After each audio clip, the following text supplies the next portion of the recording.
Call this meeting to order at 6:01. May 23rd, it's the regular board meeting. We'll go ahead and start with the Pledge of Allegiance.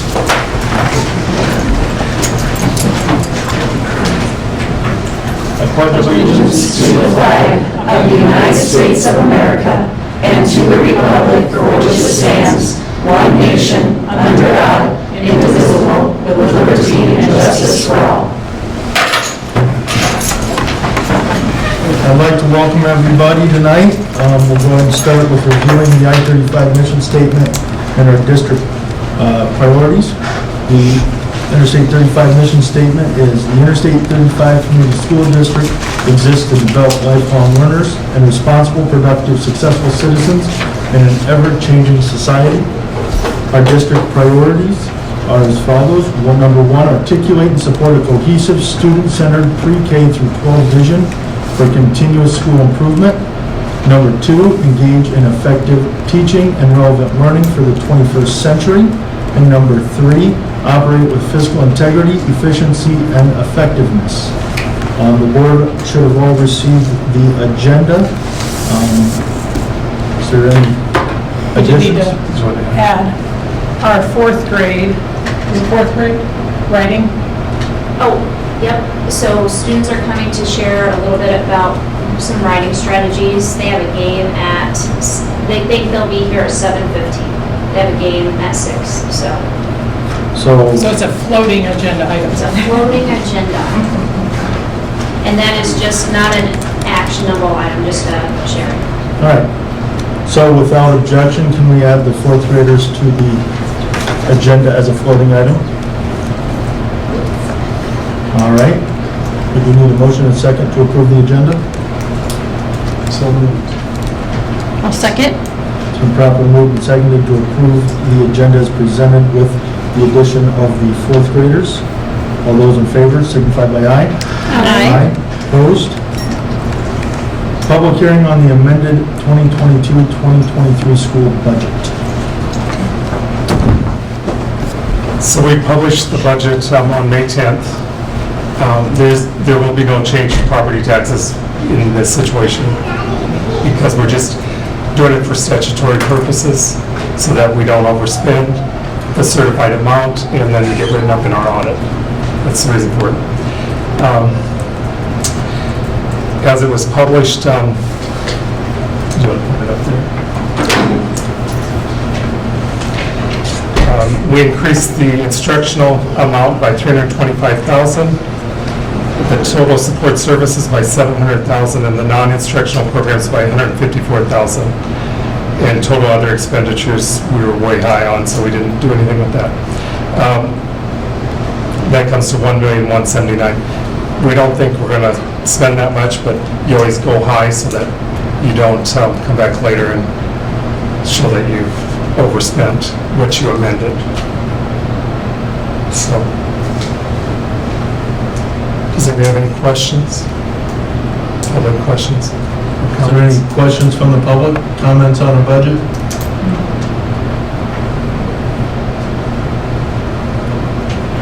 Not hearing any questions or comments on the budget. I'll ask a second time. Is there any questions or comments on the budget?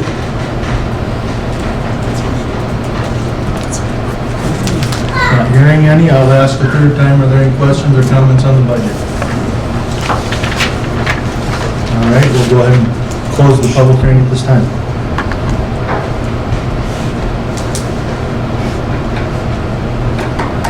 All right, the next item on the agenda is a fun but sad one. We are going to be honoring some retirees today. Brenda Erickson, Nancy Calvert, and Tim McKinney. And Art Smith. And Art Smith, I'm sorry, Art. You and I have been sitting here talking for a while.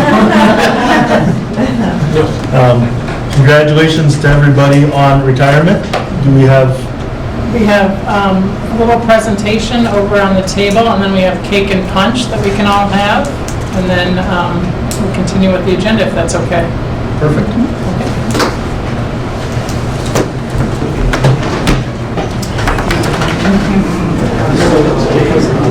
Yeah.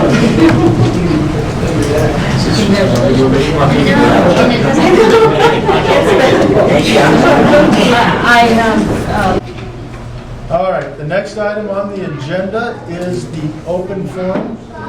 Residents, students, parents, guardians, and staff members of the district may address the board about relevant topics.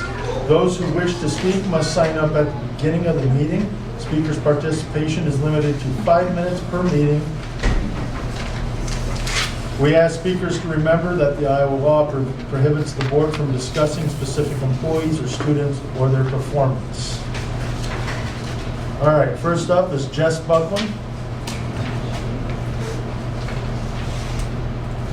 Actually, right down here at the corner of the table so the microphone can pick you up as well.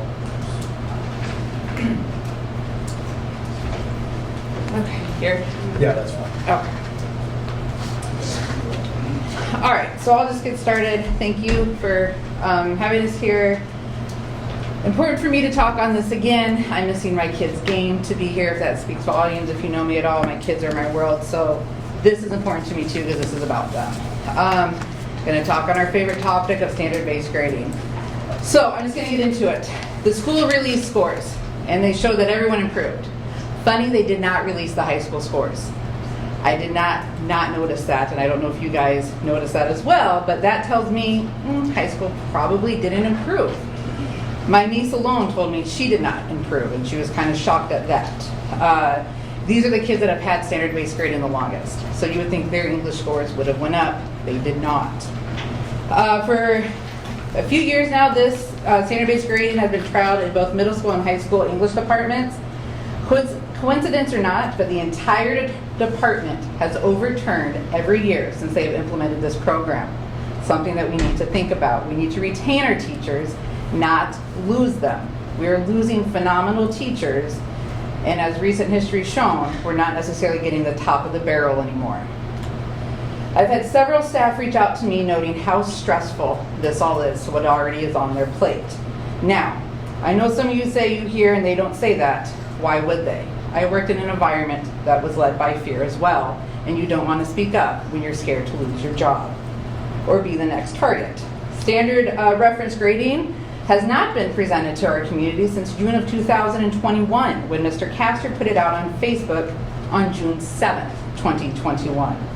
The school could have presented this information anytime since then. Instead, they chose to present it at conferences in the fall of last year in the elementary, not in the high school, who this would affect the most. Several veteran teachers that I have spoken to that have taught in standard-based grading are strongly against this. They said that there's no model that you can go after, and every school essentially makes up their own program. So we're handing over an education system that works to our best guess and a maybe. Many have said too that even before beginning to implement this grading, you need at least 5 years to study it and even to start to create an infrastructure, none of which we have done. They need to create literally a rubric for every standard there is. Who has time for this? Certainly not our teachers who are already overworked.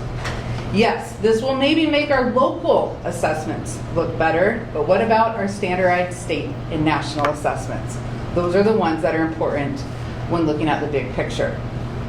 My niece noted that she felt she had not learned anything this year in her English classes and was thoroughly disappointed to see her scores went down. She had worked very hard at English and her reading, only to feel as though she'd been let down herself. I had an AEA employee who I was speaking to at my job noted about this program and how her son's work ethic went down once their school implemented it. He had always been a hard worker, and she couldn't believe that he now was no longer doing the assignments. She goes, I don't have to. She could see his work ethic in general suffering, not just in school, but in other things, and it will create a new kind of lazy. Our kids don't need reasons to not do something these days. Competition is good, like our current valedictorian and salutatorian. My understanding is they went back and forth for years on who was going to be top of the class. This is friendly, good competition. Where are we going to get this when everyone gets multiple chances to earn that 4? There's amazing curriculum we could utilize out there. The elementary has shown that this year alone. They are doing phenomenal in their reading scores and what they've done for our kids. Elementary has always been a standard-based grading, even when I was little. It's nothing new. Kids are learning to learn. In high school, we need to challenge. We will lose many things like our hidden curriculum that we have implemented, teaching kids to be responsible, time management, to process what's important and what can wait. Standard-based grading will no longer allow that kind of stuff when you get chance after chance to turn something in. We want our kids to retain information, not just memorize it for a test. These are things that haven't been addressed, and here we are at summer, and when are we going to have meetings to educate or hold questions and answers to the community? Anytime I've been having these discussions, I don't get answers. With regards to that also, I know we're looking at Sharon's contract tonight. Now, I'm not here to tackle Sharon as a person because I have no say in that department. But as a leader, I think Sharon has spent her time here and it is done. When leadership is no longer effective, it is time to find and switch it up. We need to get back to what we are here for, educating our kids and focusing on that. Thank you. I assume that. Thank you. Brian Arzani?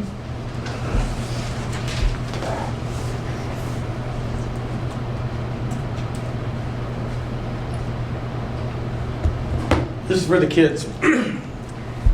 Board of Education, I had opportunity to serve on for 13 years. 3 things that we do on the board. We set policy. We make sure we stay fiscally responsible. We serve as the jury when it comes to a teacher's employment. And our number 1 job is to hold accountable our leader. The way the school's designed, you have the public up here, then you have a board that's elected by their peers, and then you have a single individual, and then you have administration, then you have certified staff, and then you have staff.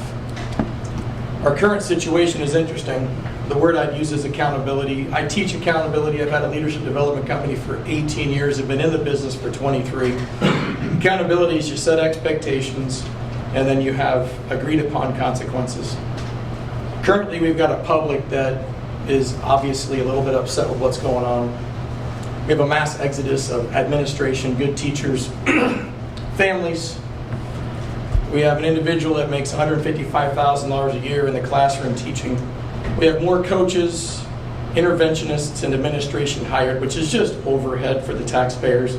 We had a recent petition that helped to bring to the board's attention some concerns. Teachers have been instructed to send their students to the principal's office for things as minuscule as forgetting a pencil, and boys are not allowed to go to the bathroom. Teachers are struggling. I've had more phone calls in the last year than I've ever had, even when I served on the board. And today there was an email sent out to the teachers that there's a lawsuit that was just made public. What's the response? The board had a private closed session after the petition, and they came out and unanimously supported what's going on. The teachers were invited to sign a document that said we 100% want the parents to support us, when in reality it's not that at all. We have a culture that is significantly struggling.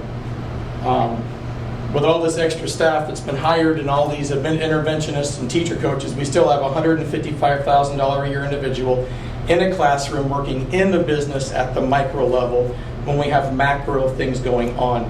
That's what this board serves to do, is to work on macro, not micro.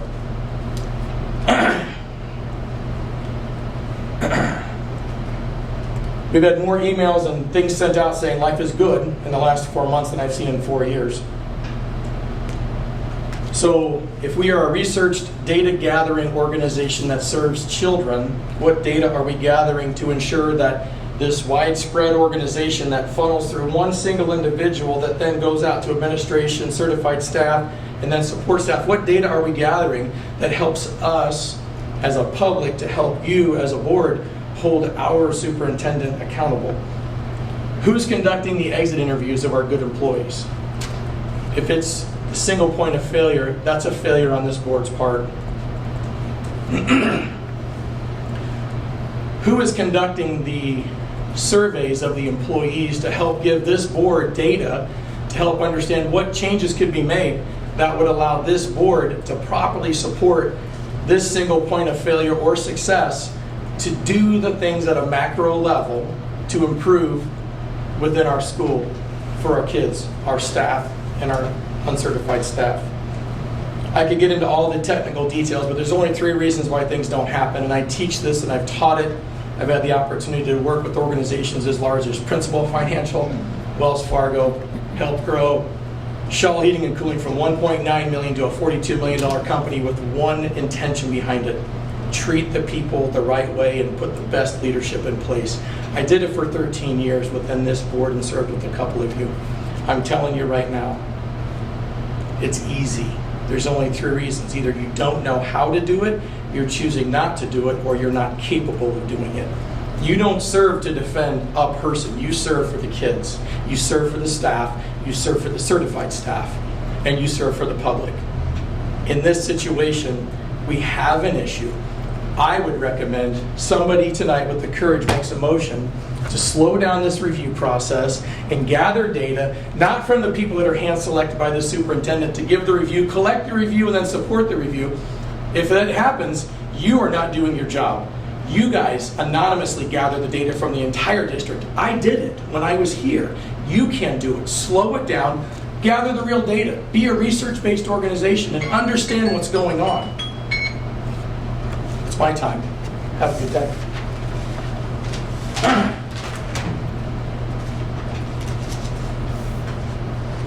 Krista Maxwell?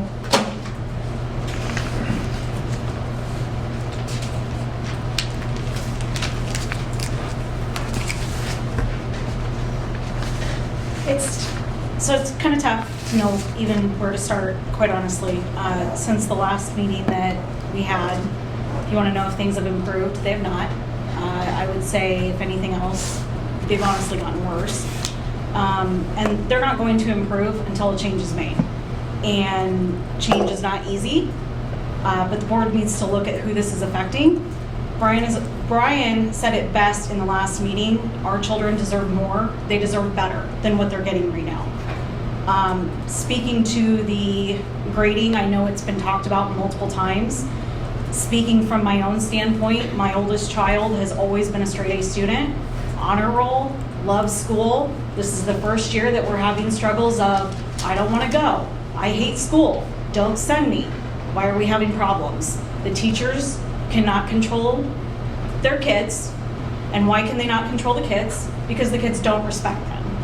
We are losing Miss Llewellyn, who is a wonderful teacher, who doesn't seem to have any issues in her classes because she makes things fun. Talking to multiple students, they love the way she teaches. But to my understanding, she was asked why she's not sending more kids to the office. Okay, what are these kids getting out of being sent to the office? Let's see. So you've got 7th and 8th grade boys who, let's remember, they're boys. They think farting is hysterical. So they do it in class, teacher sends them to the office. What do they get out of that? They get out of class. They get out of doing their homework, they get out of testing whatever's going on. They get time in the office. Win-win for them, not for the teacher. Not for the student, I guess I should say. And when you have this, the student may not even know how they're doing. I, as a parent, have experienced this. My kid could be showing up as a B+, and then all of a sudden, the teacher goes in and adds 5 different assignments in, and boom, we're at a D. Where the hell did that come from? Teachers are not getting the assignments in a timely manner, which causes problems for the parents who are on top of their kids. Hey, where's this missing assignment? Hey, why are you doing so bad on this? Also noticing that with these lower grades, the teachers are not wanting to spend time with them anymore. I send my child in for extra help. They're told, no, don't have the time. Go watch a video. Okay, I can't teach the math. I am no good at math. I cannot teach 7th grade math. So if I send you in for extra help, there's a reason. CS, anything like that. I don't do computer coding. Can't help her with that. These are all things that start at the top. These teachers are burnt out. Why are they burned out? They're tired of not being able to speak up. They can't speak up because they're afraid of getting fired. So what are you guys doing about it? Put something out there. put a box out there where there's no cameras, locked box where teachers can go in, put how they feel about what's actually going on without fear of being reprimanded. And maybe some of them will actually tell you how they feel, because quite honestly, they're all coming to us and telling us how they feel. And they're not happy. Are you guys aware that the children in the school are being used as custodians? My kindergartner came home and told me that he got to go outside and pick up trash outside the school. No gloves, no nothing. Last time I checked, we have custodians that are paid. I had a parent complaint that the 4th graders were used to scrub the cafeteria walls with wet wipes. Why are we sending our kids this last week of school if that's what they're going to be doing? Now, what I will say as a positive, I had an issue with one of my children, and I want to say thank you to Miss Woods, who handled the situation exactly the way I would have handled it. And quite frankly, with everything that's gone on this year, that's probably the biggest thing I can say is thank you for handling it. I appreciate it. 2 teachers that my kids have had, amazing. And I wouldn't be surprised if we end up losing them, because that's all that's going on. We are going to continue to lose great staff until a change is made. And the only way that change is going to be made is if you guys all work together and really determine what is the root cause of the issue. It was brought up, there is now not only a lawsuit against the school, it's against the superintendent. Do you guys still plan to come out and say that you actively support what is going on? You've come out and said it once without finding out what the issues were or what our concerns were as parents. Do you plan to do it again? Thank you very much. Ross, student report. Everybody should have gotten a copy of this.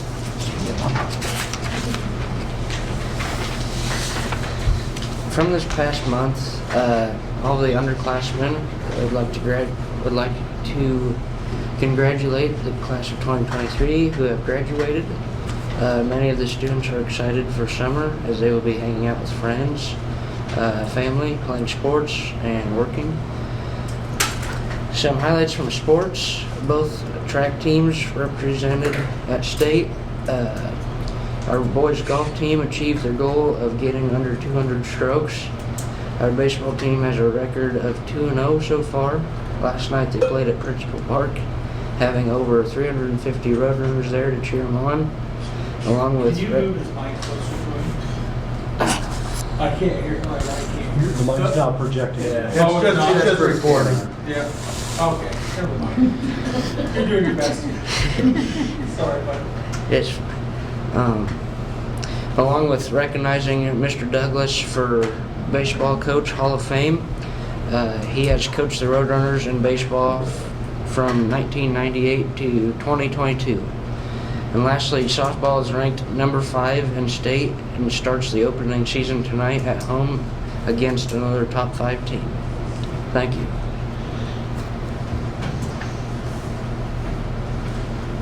All right, thank you. Are there any questions for Ross tonight? Nothing in here about tomorrow being the last day of school, Rob? What's that? There's nothing in here about tomorrow being the last day of school. Well, I'm surprised. yeah. The kids are looking past that onto their summer activities. Yeah. Through that. All right. Or is Ross making a signal he wants to stay? I don't know about that. All right, thank you, Ross. Thank you. All right, administrative reports. Ms. Whitson. Well, there's a lot on the middle school report. Lots of really good things happening this May. Our data from our ISAS kicked it out of the water.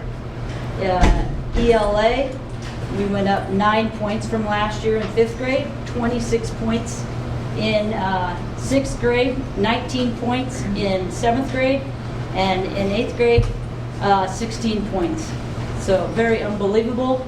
The data is looking really, really good. They were up in the 80s and 90s, and to have a strong core you'll look at 80% of our students being proficient. And when we get up to 91%, then that's rocking it. So very proud of students, staff, parents, community for all the things that we're doing. If any of you went to the science fair, the concerts, the wax museum, I mean, these kids have been having so many experiences that have built up and utilizing standards to get there. If you read through some of the things that I sent, the wax museum activity, the project was a lot about based on standards as well as our science. So excited about that. In our math, went down a little bit of the students, about 4%, so that'd be about probably one student that went down as a whole. When you look at small numbers, it doesn't take much to move the percentages. Went up 3% in 6th grade, went up 7 points in 7th grade, up to 79%, and then 8th grade, we went up 9 points. We, as you know, our goal was to focus on literacy, so we are starting to work together, bring in some other supports, looking at our schedule for next year and how we can support our students, not only in literacy, but also in the math. So getting our feet wet in math next year, as well as continuing on with our goals in literacy. The concerts, I don't know if you went, but Benami's son was a hit. I think we need his autograph because he did awesome. Today we had Moving Up Day along with the elementary. They partnered with us. They come and asked us, hey, do you want to have a Move Up Day? And thank you to Mrs. Woods. We had 100+ kiddos in the gym today, and we had them actively engaged in small groups to answer some questions that were educational questions, and they're a little bit challenging for our kids, but they did awesome, and I'm proud, and I thank Danielle for that. She did a great job organizing, and we just followed along with her. So tomorrow we're very excited. We probably have over 300 awards to give to our students for academics and athletics and fine arts. So if you're not busy and you want to come in at 8:30 tomorrow, we'll be doing that. And then we're going to have a little kickball tournament. So a little tradition and a few snacks after that. But any questions that you might have? I do not have all my FAST data together. It's not as good as the winter, but I think next year we're going to try and get in a week earlier than we did this year. Somehow, for some reason, our kids were on that slide. But pretty proud of everybody. So, Ms. Woodson. Yes. I was at the Wax Museum. Yes. That was impressive. Yes, very impressive. I didn't get around to every student. Mm-hmm. I tried. Yeah. But I would try and listen in when somebody else would push the button, Mm-hmm. which I thought was hilarious because buttons were bottle caps. Creative. Very creative. But the information that they provided Mm-hmm. was something I would expect out of older kids. Yeah. So No, it was quite amazing. They had to research, and they had to put Yeah. things together and put their projects together. I mean, very impressive. The teachers should be very Yeah. proud of them. You should be very Yeah. proud of them. They I should am. be very proud of themselves. Yep, we are collectively as an administration very proud. Okay. Thank you. Is this the first awards assembly ever do? I- don't remember it. I believe so. It's cool. Something I brought with me. I don't know if it's a good thing, but Yeah, no, I think it's great. I think it's a great. good thing. I'd just like to mention, since I'm not sure if Mr. Weber's going to be here, but so for the high school, the 8th grade through 12th grade, did that human trafficking Yes. assembly? I heard a lot Yeah. of positive things about that, about just things that kids learned Mhm. from many kids that weren't my own kids. I thought I had Just it in there. It's in here. Is that the first time we've done that? I think they did it a few We years did it back. about four or Okay. 5 years ago. Okay. This one was impactful, whatever it was. I mean, I heard it from a lot of different kids talking about some of the stuff. It's that real they learned life, at it. and Yeah. it wakes you up, Yeah. because it's So- pretty frightening when you sit there as a parent, a grandparent, a community member, and thinking about how much access our students have. These phones that we carry around, I know people get upset that we don't get those all the time. There's a reason. It's all about safety. And it's scary to know that we have students in the middle school that have reached out to people like this. But it was very eye-opening. You're right, very educational, real, and talked about our area. I don't know, you went, didn't you? We've had the FBI come in and talk about like online. Yes, And yes. predatory This stuff This is a online. lady who got heavily involved in trafficking and actually has adopted children Yes. who have been trafficked and has just done a phenomenal amount of research. 8035 corridor is one of the most trafficked areas in the country because of the direction of the Yeah. highways, and so just Access. educating, access, so just educating our students who are maybe gonna go into Des Moines and gonna be in that area Well, on I the think weekend. our daughters, Yeah. and it's not just girls. I Yeah. mean, there were Yeah. males too, but So real life That's scary. stories, yeah, yeah, I think she's a licensed social worker. I'm not sure, but if I Yeah. remember. yeah.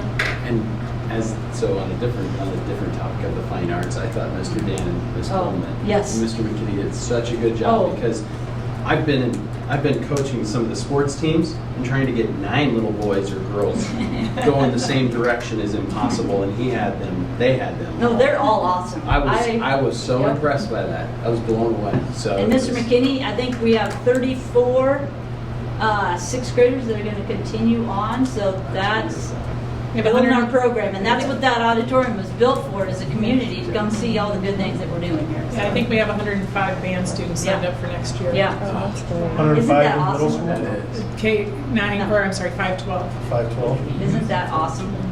So, And they sound good. yes, they do. They sound really You can good. tell, Yes, they they've do. improved. Yeah. So, I did have a question, if I could ask one. Go ahead. Okay, so I know, I have the data from the last time, but the new stuff you implemented on the rules and everything else, and I know that it actually brought incidents down. The last 30 days, how did it go? they're better, they're much better. I haven't They been better even than what they calculating, to were? be honest with you. Okay. We still have the everyday. I'm just gonna tell you the little bit of Oh, name yeah. calling and, you know, somebody touched me, or, you know, they looked at me crossways, or, you know, but, it's better. No, I was It's just much asking, because I know last Yeah. time, like, I actually had the data last time, because it was Yeah. given to me, and I just wanted to see if I didn't put it this last together. 30 days Yeah. if we went on an uptick again. better. Not with majors. All right, cool. Still have a lot of minors, but not a lot of majors. So, Well, thank you good very question. All right, thank you, Ms. Woodson. Yep. Do you want to do your Mrs. Woods. writing with this? We're still waiting on the actual softball players, so we're Oh, not okay. ready Did you have yet. something? Okay. Roger, did you have something? No, I didn't. Oh, okay, no. Thank you. All right, so, I didn't fill this up real heavily, but I will address the kind of last 4 days. We did a kind of finish strong 4 days, and there was a theme to each day. So Friday was track and field day, Monday was cleanup day, and the thought process behind that was to, I don't know if you guys have had the pleasure of meeting Mrs. Rice yet or not, but she is a really special teammate, a really special educator, and her background is Montessori. And in that background, the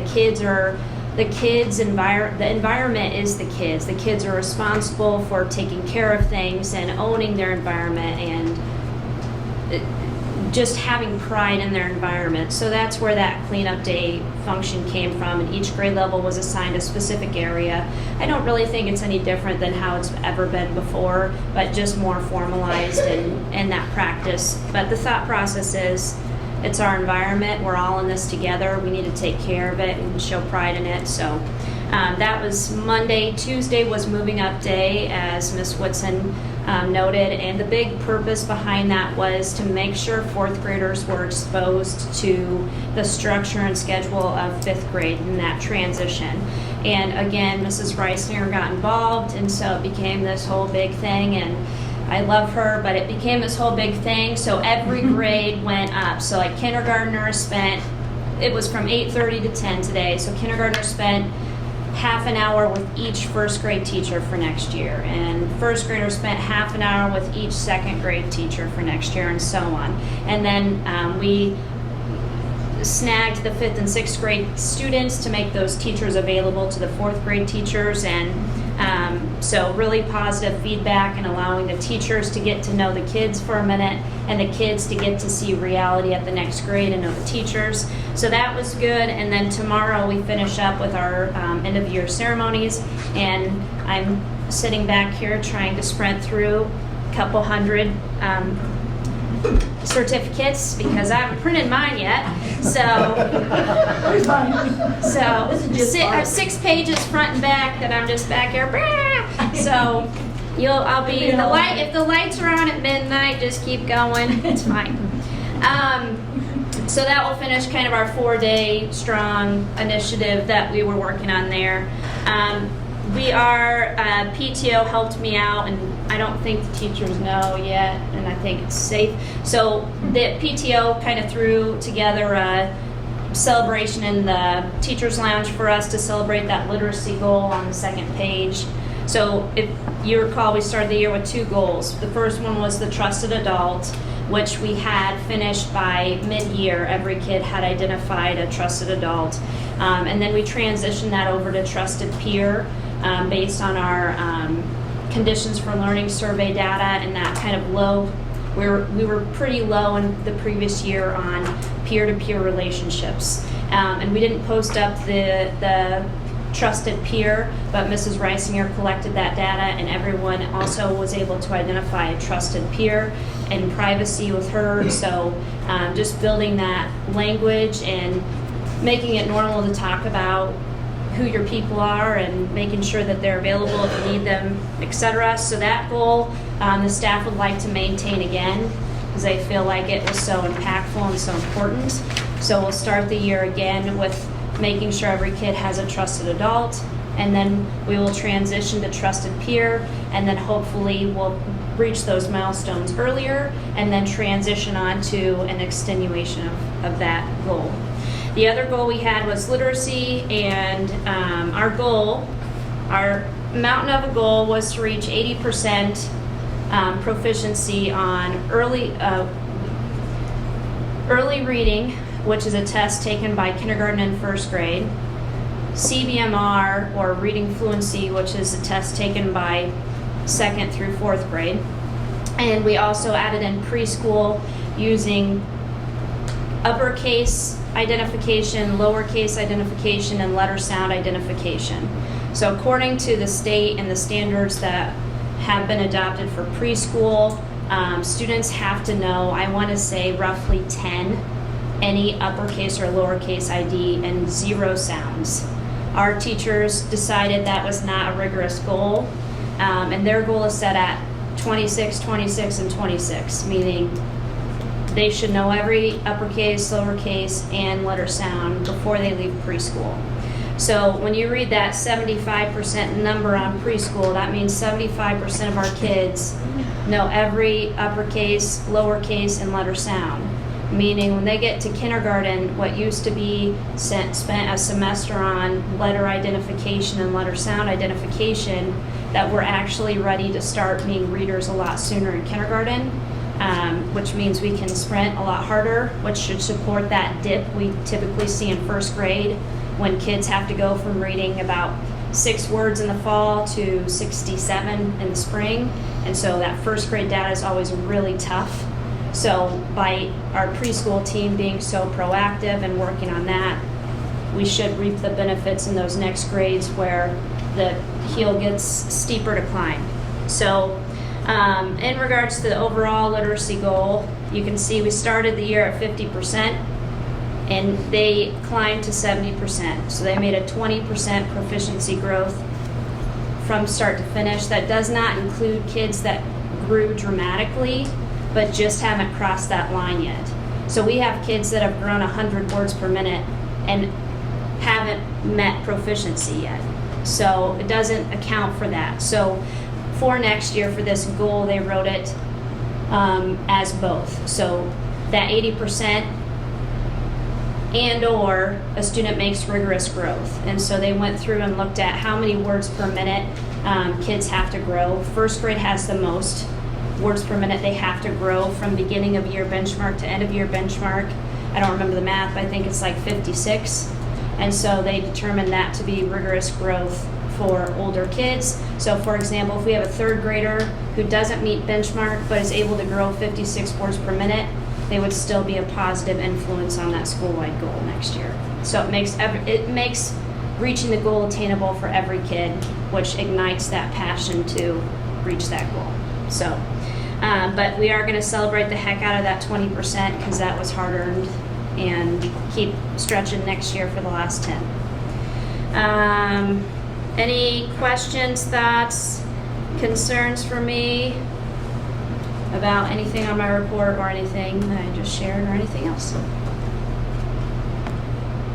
The trusted adult thing, Mm-hmm. whenever I encounter somebody who comes into the school and they're in that part of the building, that's always one of the first things that they mention. They like to look at those pictures, and that's just an amazing thing to do. And I think it inspires kids. So. So one really cool thing, and then I'll stop talking. Through this cleanup day, the entryway was assigned, I think, to small children. Yeah, it was. I didn't make the assignments, but I think that's why kindergarten went outside and picked up sticks, because they couldn't take out the staples of the, trusted adult board. So fourth graders ended up coming out, and I wasn't in the vicinity, and I came around, and the wall was kind of empty. And they were there because they initially were starting to hang those up with tape. And they were meticulously pulling these photos, which I figured I would just, wrap up, throw it in the trash, move on. No, they were meticulously saving these photos, and then they sorted them by class, and then they took them to the classes and let the kids take the photos home. So that was pretty cool to see that all transpire. So, yeah. Anything else? Parent Ed Night? Yep. Could you expand on that a little bit? Yep, so I would give initial credit of the concept to Rose Dickinson. She has a lot of great things she wants to accomplish, and just trying to support her on that. But one of the things she wanted to do was to support families, and she's seen other organizations and other people in similar roles hold some parent education events. And obviously from her standpoint, mental health and well-being and those types of topics would take the forefront. But as we met with her one day to talk about how her role could evolve and what we could build, that was kind of a concept that came to life.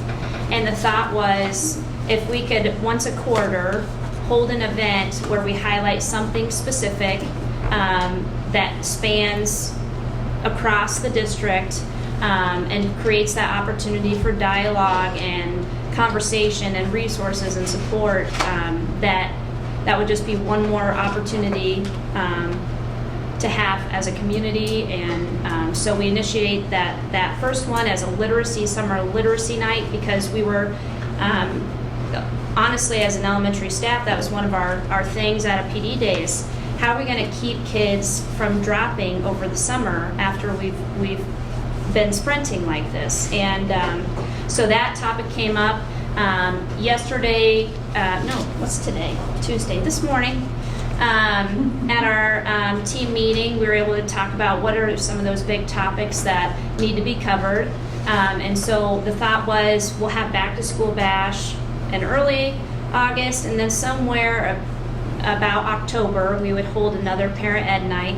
And I think right now our plan is to cover SRG and what do we call that, service, student services, meaning we'd have kind of a whole group SRG, talk through that in detail, and then have people there like Rose or the new SRO or Jessica or whoever that has a unique service to students, and that families could go around and meet those unique service providers and have a face-to-face moment with those people if they chose. So that's kind of what we're looking at, but it sounds like maybe for a quarter, and try to hit the topics that need to be hit at the time. Got it. I like that. And then just a comment, the relationships matter. When you're doing the move up, a trusted adult. They see a teacher right there. And then it's good for the kids to see that you're always striving towards the next thing, right? Don't stay stagnant. Don't worry about 4th grade. You got to have your eyes on 5th. 5th graders have their eyes on 6th. And if they don't stay stagnant, it's huge in life, right? It's continuous learning. So I like it. Good. Thank you. Anything else? So as with the parent ed night, or anything in general, Yep. the parents have concerns or questions about anything that their kids are doing, or, you know, if they get in touch with you, can you direct them to the right people regardless? You don't have to wait for the parent ed night for Oh, of those course. conversations. Of course. right? Yep. Anything else? Perfect. Okay. Thank you. Thank you. And I still don't see those softball players. So, well, actually, there's some twirling people. Let me check that out.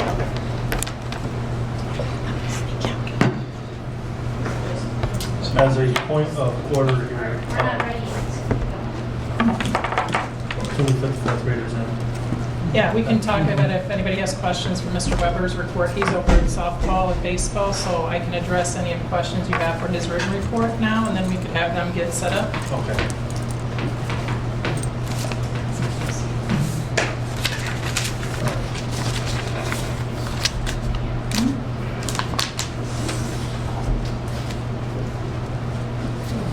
All right, did anybody have any questions on Mr. Weber's written report?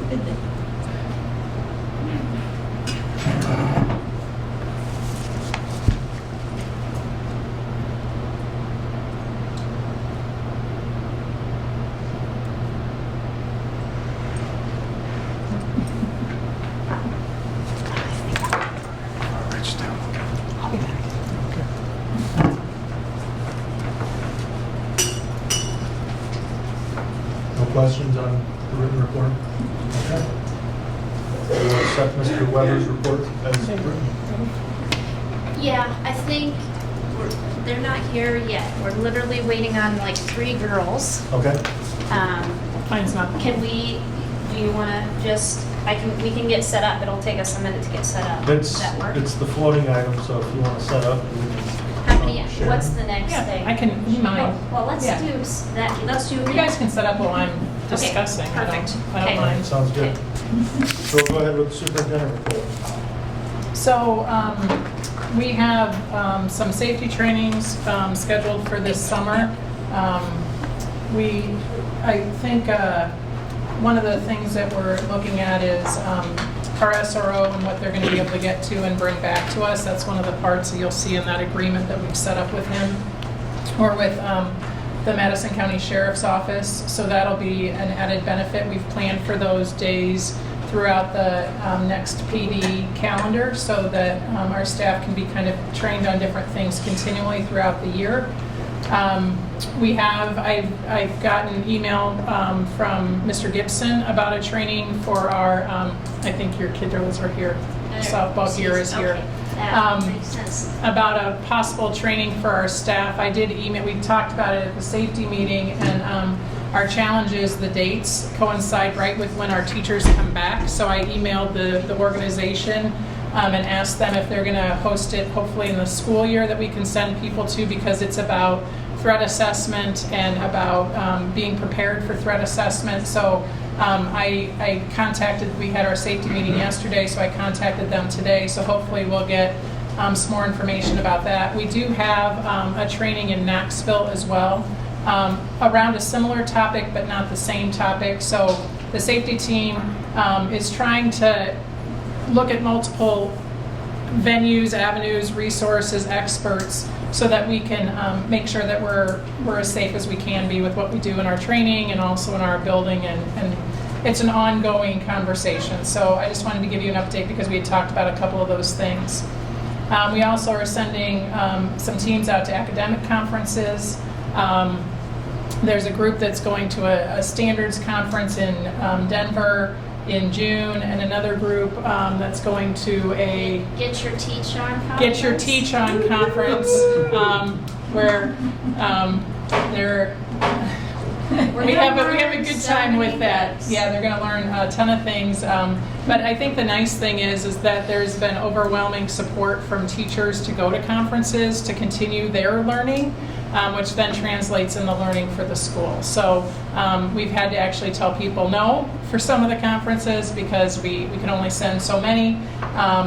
But I do think that's an exciting opportunity, and our next task is to visit with those teams and bring it back to the rest of the staff so we can all be stronger.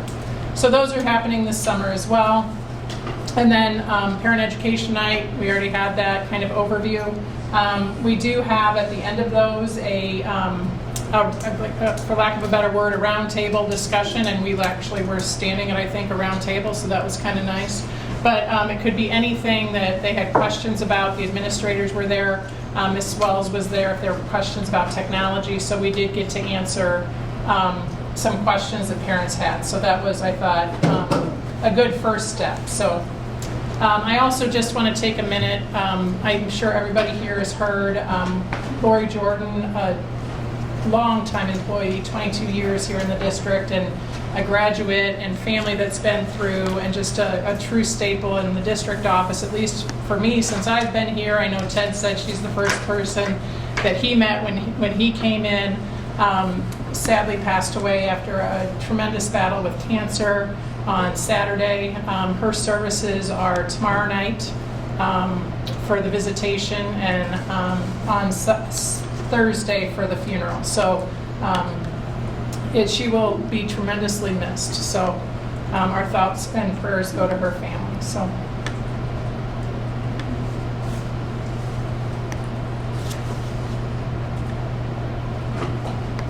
Thank you, Sharon.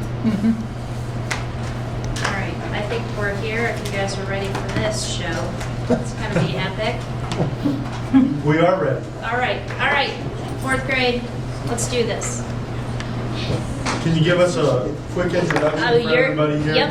Yep, you're gonna, don't you worry, I've got you covered. Okay, good. I'll just sit back at this point. You just enjoy the ride.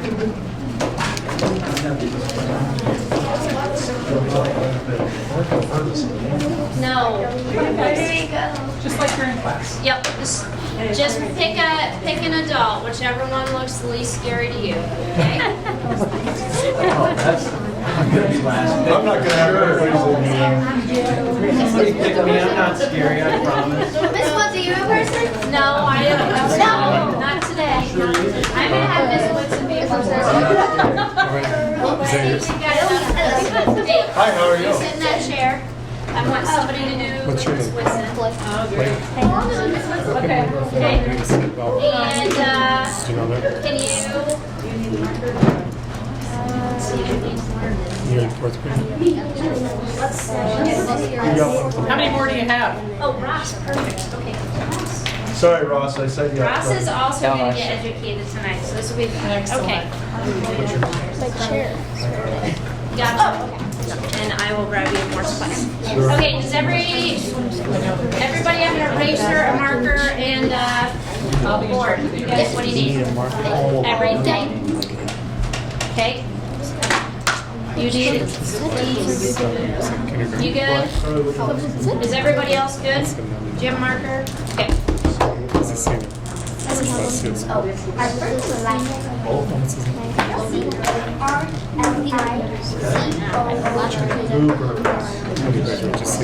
All right, so real quick, I'll let these students introduce themselves, and then I'll plug in and we'll get started. Aubrey, why don't you start?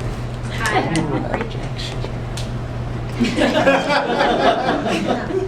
No, you want me to say it for you? Sure. This is Aubrey Patterson.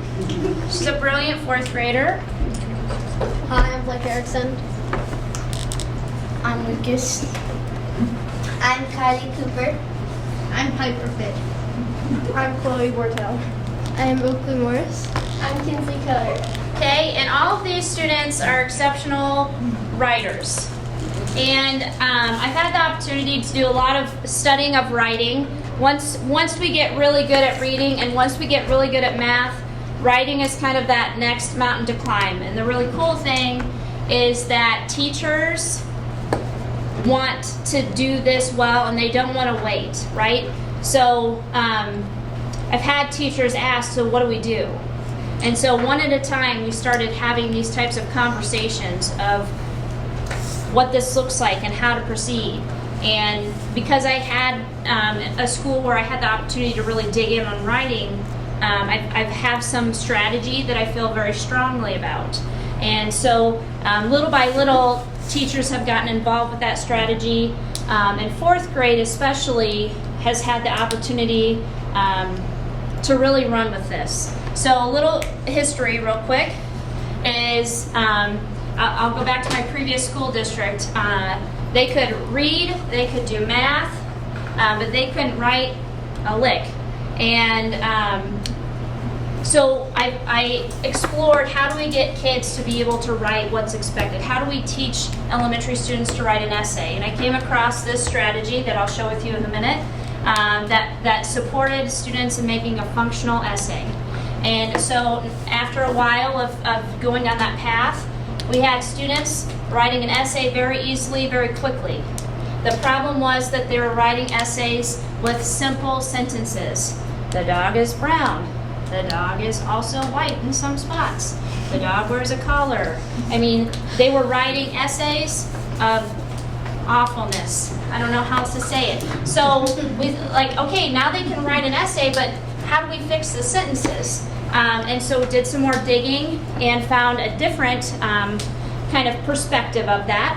And that's the thing we're going to touch first. And so once we fix the sentences and taught the strategy of how to write an essay, then voila, kids as early as second grade can produce a 5-paragraph essay with ease and know exactly what they're doing. And it just is it's a game changer. So I'm going to go through the sentence piece first. As you can see, this is kind of a teacher homemade document. I covered up the black spaces because those are preschool specific. But what you'll notice here is these numbers. Okay, so we call these leveled sentences. And a level 1 sentence is simply a noun plus a verb, and that's it, and nothing else, unless you want to add an article at the beginning. And what are the articles? The and a. Okay, so that's why they're seated next to you. Okay. So what this sentence strategy does is turns parts of speech into mathematical equations, right? It takes the abstractness out of writing a sentence and allows students to really become masters of what a part of speech is and how to manipulate it into a sentence. Okay? So you can see a level 2 just builds on and it simply adds an adjective, but in that specific order. And of course you can use an article if you want to. And level 3, you can see the add-on is a prepositional phrase. Number 4, you add on an adverb, and so on, right? And so in 4th grade, it was determined that within the standards, they should be able to master through a level 7 sentence. Kids, am I forgetting anything important to say about sentences that I can think of right now? I phrases? Oh yeah, I phrases, yeah. We're not going to pull out any I phrases today because I don't want anybody to leave crying, but we're going to do lower level sentences. Is that a deal? Yes. I'm sorry. Thank you. All right. So just for practice, so that you get the full extent, I'm just going to pull out a dice because that was what was in my cart from the really fun day we had today. Yes, really fun. Yes. Okay? Yesterday? Well, 4th graders did it 2 days ago. 5th and 6th graders did it today. Okay? All right. 3rd graders did. Okay, so this is the object of the sentence, the dice. You see it here? Okay? So with your teammate, I would like you to write a level, let's go 4. I'll scroll up a little bit. Thank you. I'll scroll up a little bit. The kids are used to seeing some of the learning things that we have. Let me go to 4. For example, this anchor chart to help them wrap their heads around it as they practice. So with your teammate, please attempt to write a level 4 sentence about this dice. Okay. Good start. You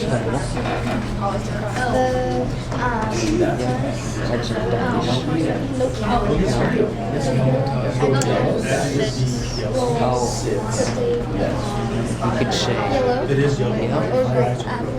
Does anybody need a different marker? I think it's, May problem. yeah, see there. I think it's white. Maybe you and I suffer from the same. Rule. Yeah, that's good. On Looks the like table. you're good.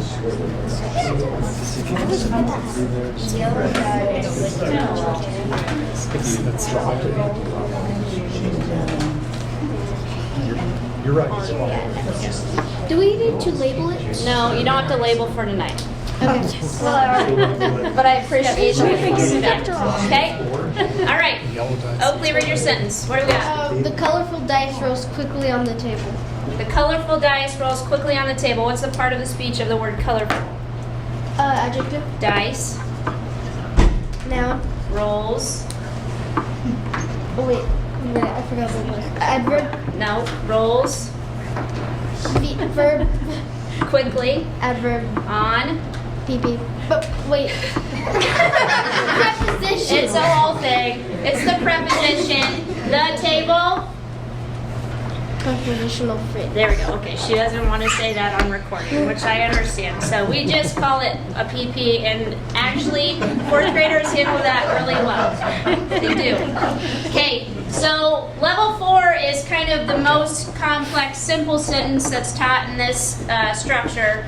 Level 5 is what we, in old school days, called a compound sentence, meaning a simple sentence plus a simple sentence. In our rules, they can add any level 1 through 4 plus any level 1 through 4 and create a compound sentence. A level 6 is what we used to call in old school a complex sentence, which I don't, oh, there it is. So simply using a subordinated conjunction instead. So most 4th graders have mastered these types of leveled sentences and really can manipulate the heck out of words because they have to know so much about a word to put it in these sentences. So, students, anything else you want to say about leveled sentences before we show the next piece? Thinking. Not really. Okay. All right. So that's the sentence piece, and then here's kind of the overview of the essay piece. The strategy that we pull is a color coding system, and currently this is being used as low as 1st grade, not with this many circles on it. But what you're looking at is a 5-paragraph essay right now. This red circle turns into a paragraph, the introductory paragraph. It contains a rainbow sentence, which is also known as a thesis statement, and kind of that hook sentence. Orange, green, and brown are main ideas sentences that transition into the details. So these yellows, blues, and purples are detail sentences. And then the black, again, is that mirrors the red. So it has 3 sentences as well. So students can take a red, what we call a red, which is an overarching concept or topic, and they can select appropriate main ideas and then select their detailed sentences and then build an essay, and they've, quote, said that they can do it in under 8 minutes. Is that correct? 8 or 9? What did you say? 10. 10. Okay, 10. Okay? This can be done in 10 minutes because the strategy supports students in being able to do so. So, had I known this in college, that would have made my life very simple.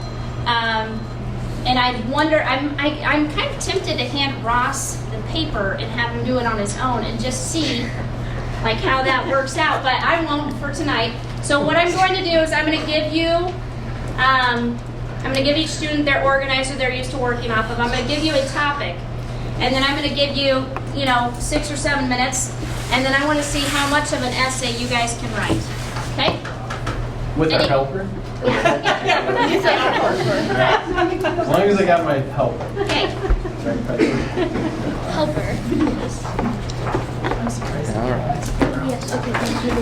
don't have this.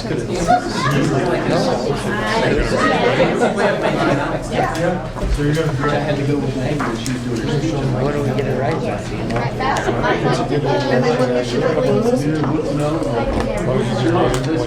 Is she gonna give it to us? Okay. All right, I will provide a topic, but if you so choose to want to select your own, I'm totally fine with that. I, in fact, haven't thought of a topic yet. Let's go with this. Important roles of a school staff. Important roles of a school staff. Okay? Time begins now. Go wild.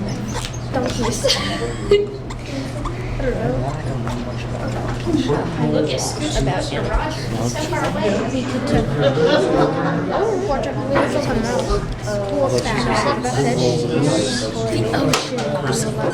You might have to explain the word role and school staff to your student there. Okay, so what's it again? That's fine. Go with it.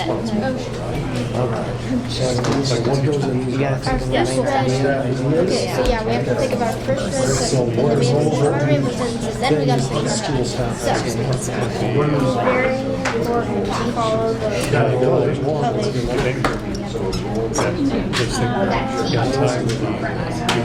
How many words would What if we did like the ocean of mysteries? Okay, let's see. Explain them what this is. Not everybody provides that. What if you did it by, what if you did it by other, like, how about That's up that wide, that's they provide a secondary.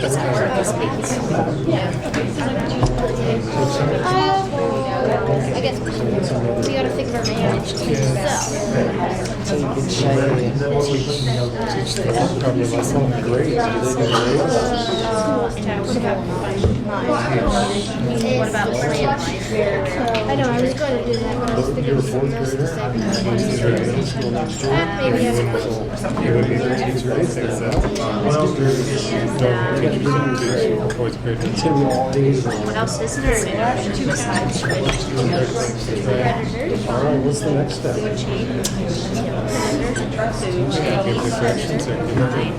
So we've got to put things underneath here. That's okay, I can help you.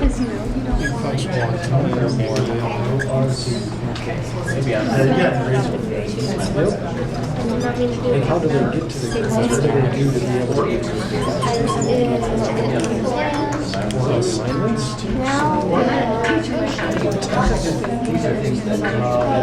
I'm learning. So that will give them. Let kids understand. Assessments. I feel like you're judging. I'm not, no. Okay, now we just right our head. Yeah, I like this one. He wants to make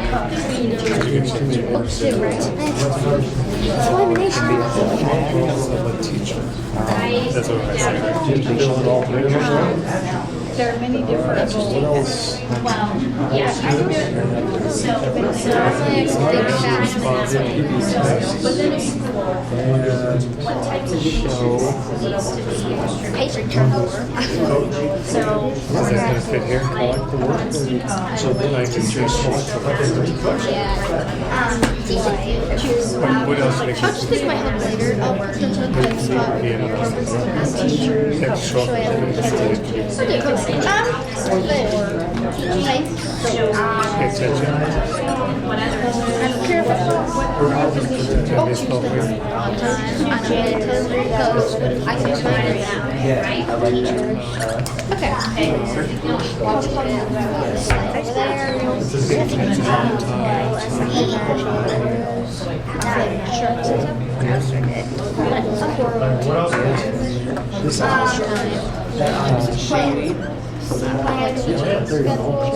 Sales schedule. What else do they provide? Oh, I was just going to say that thing that turtles eat, but that's seaweed. Okay. We need a paper. Is plankton No. It was okay. I don't know. Plankton is not.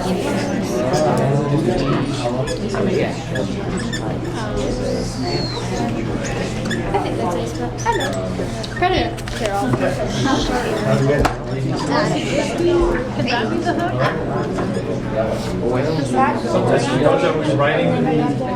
Yep, I see some writing occurring.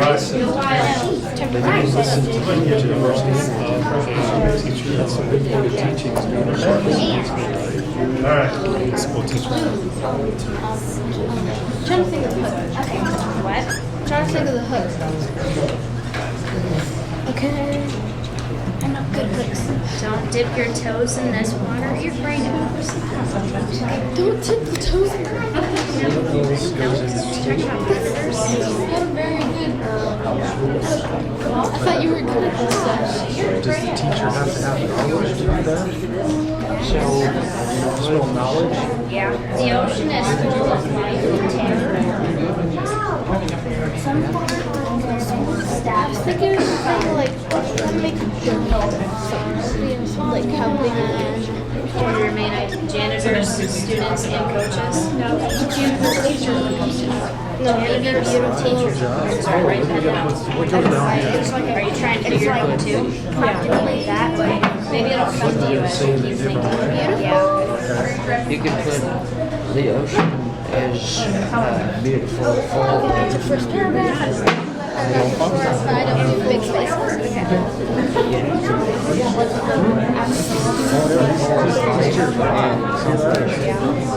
Are you guys good?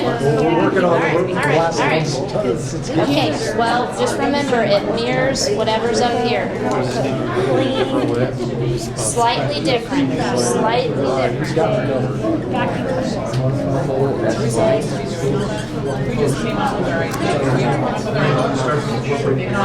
No, we're going to stop in just a minute.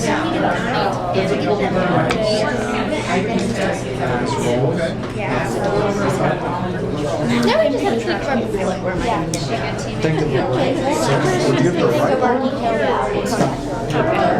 it has to be paragraph. Okay, so first we have to do what? Yeah.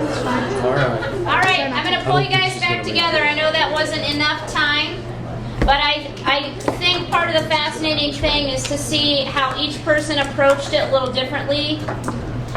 And so I think what we'll do is kind of have each kid show us what they've got so far. Talk about how far you got. Do you want to read your bubble chart to us? No. Oakley's not going first.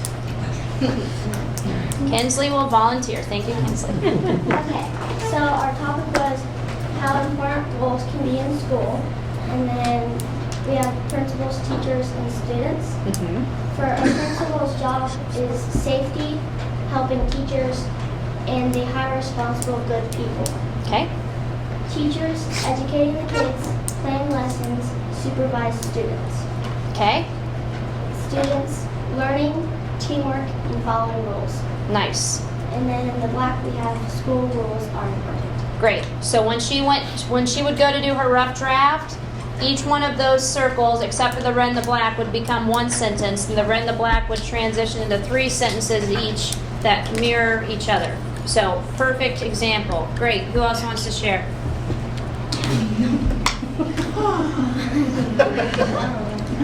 Make Carly do it. Nope. Yes. Carly, let's hear it. Blake, let's do it. Hold it up. Let's go. Blake's not shy in the least. Yes, he is. No, I've never seen him be shy before. Okay, go.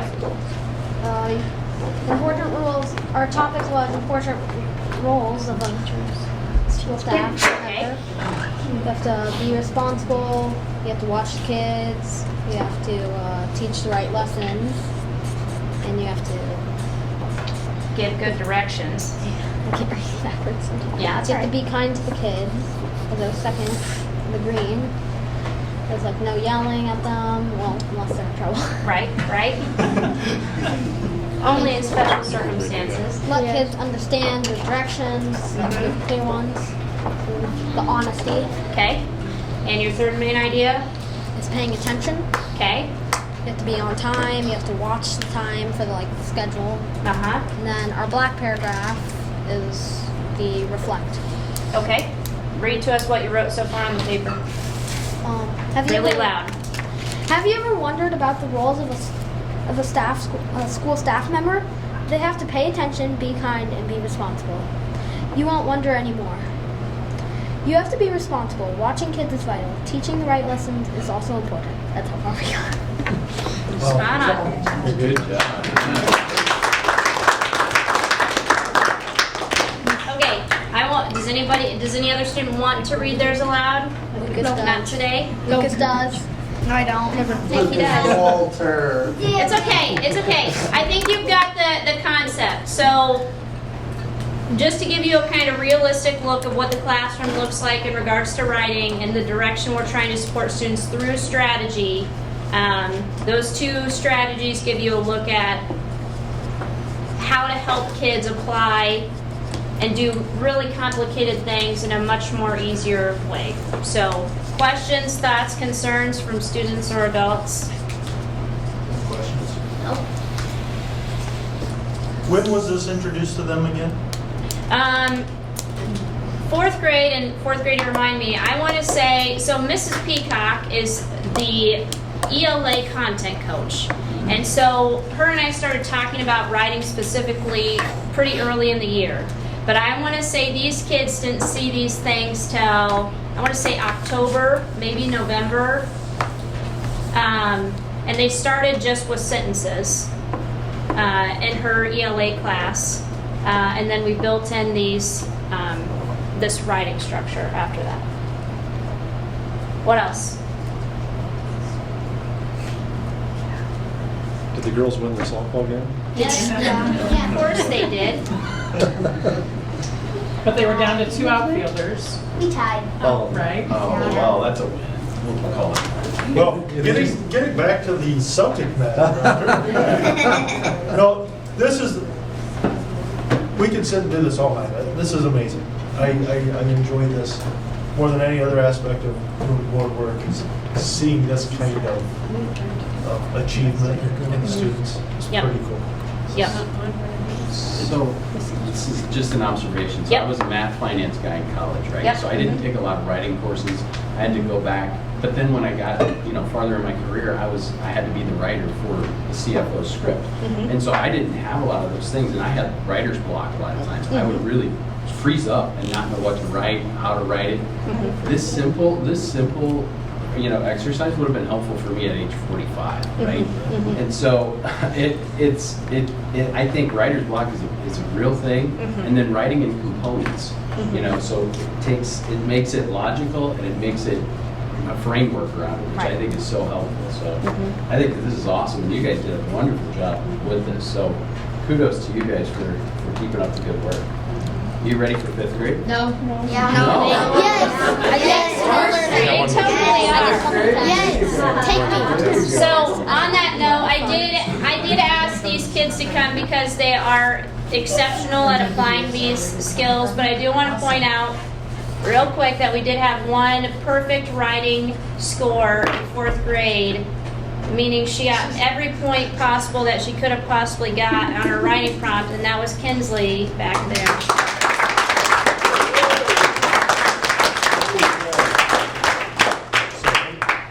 So, that's all I got. I'll collect your things and let you know.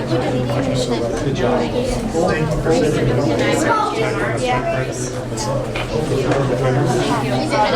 is hard to erase. Yeah. My teachers are So what did you want? Did you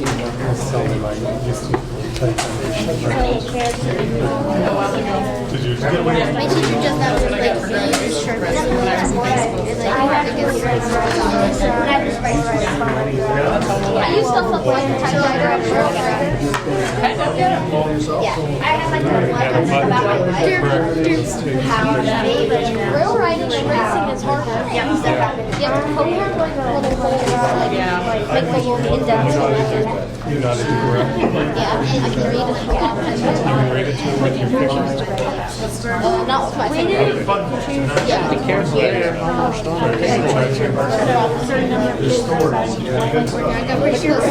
What made you writing's good? Do you know something that's applied? There's a kid in our school named Rogan. That's graduating. My mom taught him. You like a piece of cake and some drink over there? We'll help you get it. Also, yes, please. Come in and see us in the office. No, I don't like cupcakes either, just I don't really like The cookies. superintendent's office. Do you like ice cream? Surprisingly, yes. Yeah. I only like one type of cookie and Use this bigger circle. Yeah, something like that. This is an exercise. It's on there pretty good. Pretty hard, I guess. Okay. Cool. Good job. But I might have some. I don't know. Here you go. Thank you. Have a good night. See you tomorrow. See ya. Yeah, there's chairs. All right, good job. Thank you. I actually struggled with this.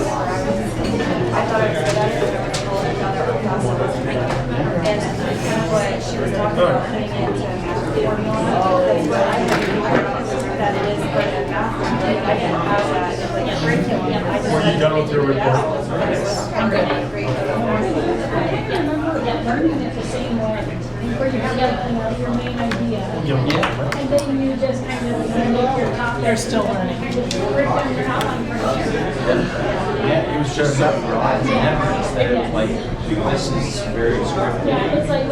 Ross, did you learn anything there? What? Did you learn anything there? Oh, yeah. I thought for sure it was gonna be one of these, are you smarter than a fifth grader? Oh, I was It's gonna gonna be embarrassing for us, I'm like. Well, I kinda am. Yeah. When I got a fourth grader telling me how to write sentences. That was good. All right, moving on with the agenda. Do we have? Yeah, right. Tough act to follow. That for another half hour. That was fun. Call it good. All right, discuss and approve consent items. The past meeting minutes were distributed, the monthly bills and financial statement, open enrollment, everybody should have gotten a copy of that. And then contracts and resignations, reassignments. Caitlin Grant moves to middle school social studies position. Brandon Ransom amended contract to 100% of certified staff. Brayton Weber recommended for administrative stipend for March through June. Jenny Dickinson hired as a teacher leader content coach.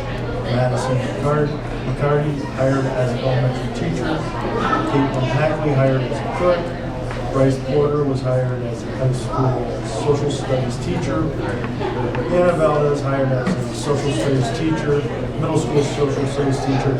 Kevin Boyce resigns as assistant boys track coach.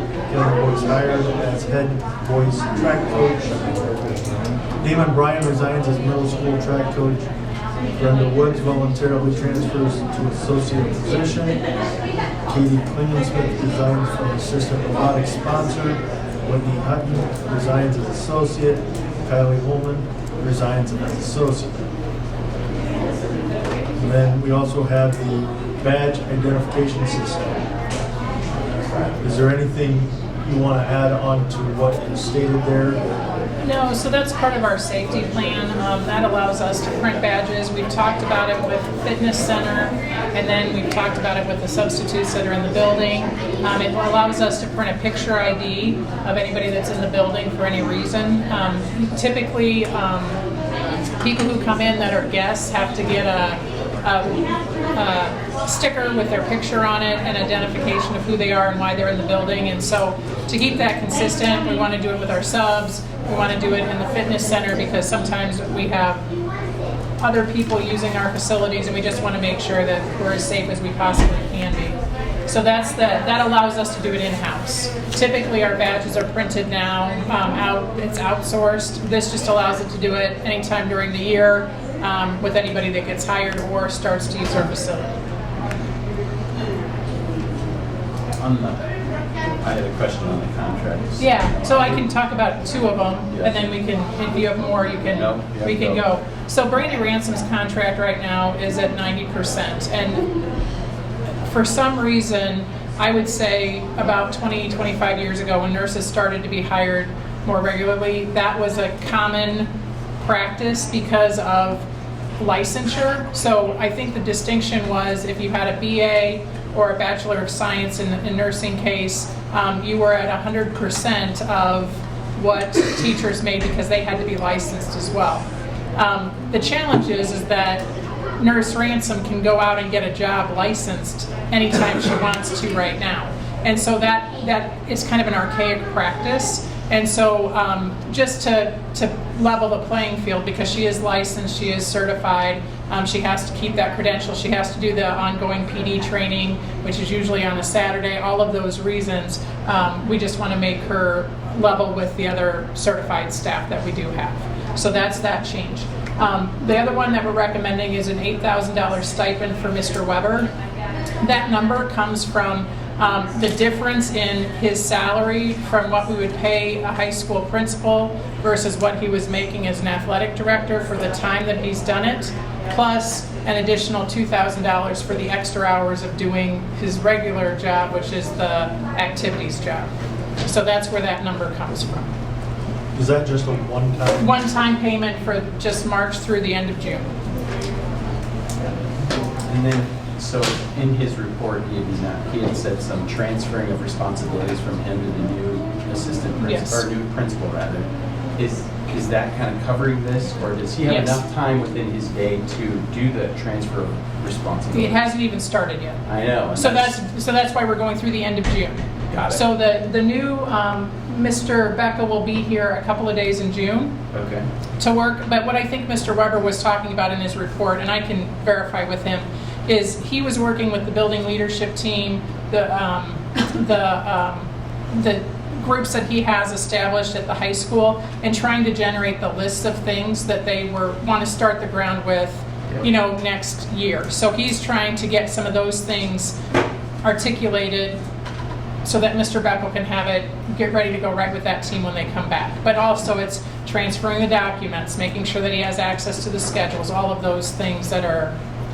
Logistics. Yes. Yeah. So it's a combination of all of those things. Got it. So this does have some coverage for that. Okay. Yes, definitely. Thank you for the explanation. And Jenny Dickinson, teacher, leader, content coach, wasn't? So yeah, I think that was one of the questions from even our community. Those teacher leader positions, that is a separate fund that we get, a teacher leadership fund, and the target is to have about 25% of your staff in leadership positions. So we have instructional coaches, we have 4 of them that are, 3.5 of them are full release. So their day is to go around and work with teachers on whatever skills they need work with. So a lot of times they'll work in a coaching session where, let's say Ted's the teacher, I'm the coach. Ted, what do you want to work on? What's your data? What are some strategies that we should try? I'm going to plan with Ted, and then I'm going to go in and we're going to co-teach, and then we're going to transfer power. So Ted's doing the teaching, and then we're going to look at the data at the end. So it's a coaching cycle that lasts 6 weeks with one teacher. Content coaches are another part of that, and they are what we call content experts. And so they go to specialized trainings, maybe at the AEA for social studies or for math or for science.